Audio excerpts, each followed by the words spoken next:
Obviously, everyone has a different experience growing up and different childhoods.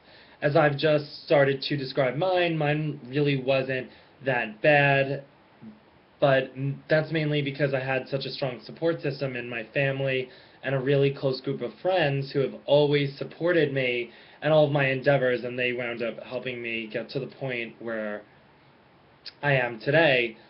But when you're growing up and you have to deal with the loss of loved ones and learning how to be sociable and do well in school so you can go to a good school, like a college, and continue on having a successful and fulfilling life.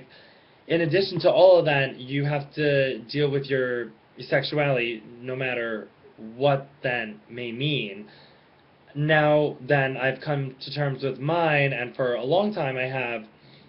When you're growing up, you might not necessarily know, like, what gay means and how to deal with it and how to handle it.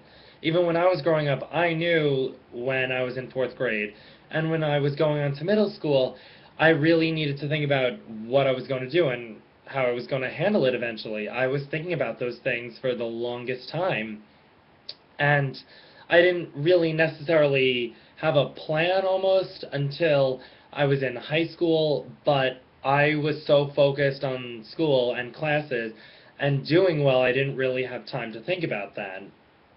And my experience in elementary school wasn't really that bad. I had close friends, and we became closer in middle school.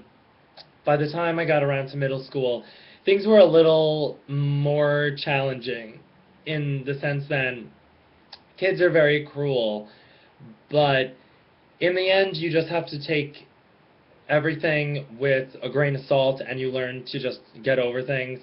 Some kids are really horrible, but they're mostly miserable people who just want to torture and bully, and that's because they may come from a broken home or they themselves have trouble accepting who they are.